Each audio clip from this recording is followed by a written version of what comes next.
আমি ওর কাছ থেকে ১ টাকাও দেনমোহর নিব না। এটা নিব আমি হাসরের ময়দানে। ১ টাকাও দেনমোহর নিব না। এটা নিব আমি হাসরের ময়দানে। গণমাধ্যমে বলছি। তবে আমার সঙ্গে যে ধরনের মানসিক শারীরিক নির্যাতন করা হইছে, এটার একটা করে হিসেব ওকে দিতে হবে এবং এটার সর্বোচ্চ শাস্তি আদালতে আমি যাবো। এটার জন্য আদালতে আপনারা দেখছেন যে আমি কালকে পা ভাঙা নিয়েও গেছি। আমি এর জন্য প্রতিদিন যাবো।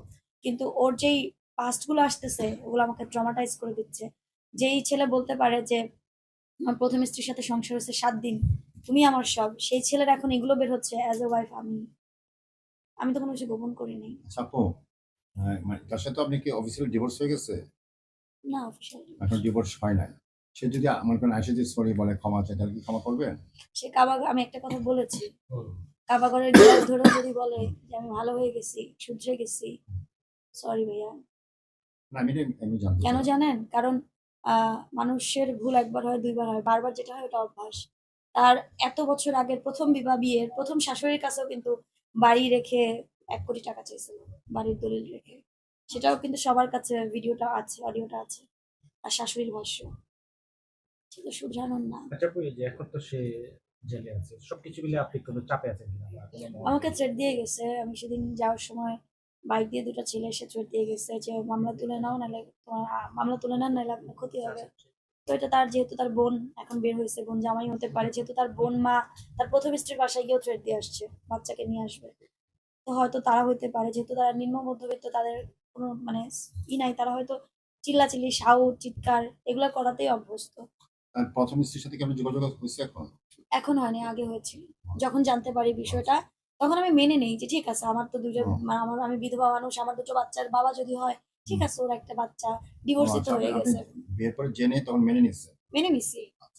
বিয়ের পর যখন বলছে প্রথম স্ত্রী, মেনে নিছি। তারপর ওই প্রথম স্ত্রীর সাথে কথা হয়েছে? হ্যাঁ, কিন্তু দ্বিতীয় স্ত্রী যেটা, সে ওটা স্বীকার করে নাই, যেটা এখন আবার প্রমাণ সহকারে চলে এসছে। এখন যারা আপনাদের থ্রেট দিচ্ছে তাদের বিরুদ্ধে কি কোনো আইনগত কোনো ব্যবস্থা হ্যাঁ, নিচ্ছে? সাথে একটা জিডি করা হয়েছে তাই না? আপু, একটা জিনিস একটু জানতে চাচ্ছি, যদি আপনি বলতে চান বলবেন, না হলে স্কিপ করবেন। সেটা হলো, আপনাদের বিয়েতে হেলেনা জাহাঙ্গীরের ভূমিকাটা কি ছিল এবং হেলেনা জাহাঙ্গীর আপনাদের বিয়েতে কি উপহার দিয়েছিল?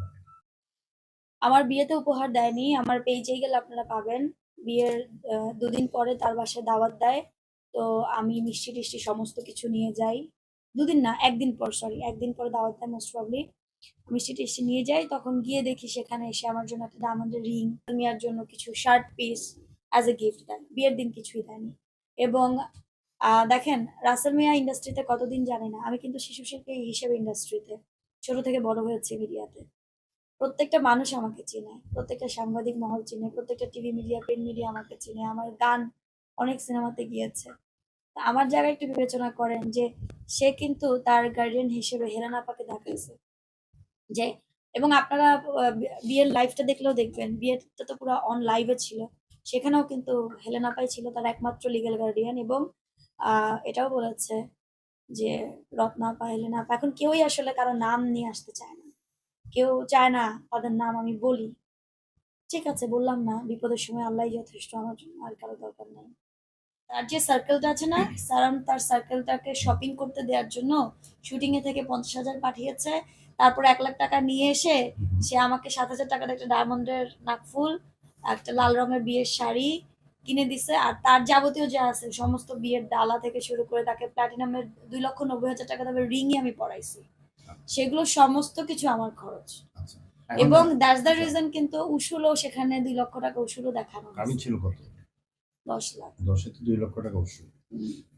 এখন যদি সে ধরেন, আমি এমনি জানতে চাচ্ছি, এটা আমি আসলে প্রশ্ন আচ্ছা, আমি স্কিপ হয়ে যাচ্ছি ভাইয়া ওই কথাটাতে। আমি একটা কথা যে বলার। সে যখন ওই যে এতগুলো মানে অবজেকশন দিয়েছে, তার মা বোন বেরিয়েছে, তার স্ত্রী, প্রথম স্ত্রী, দ্বিতীয় স্ত্রী বেরিয়েছে।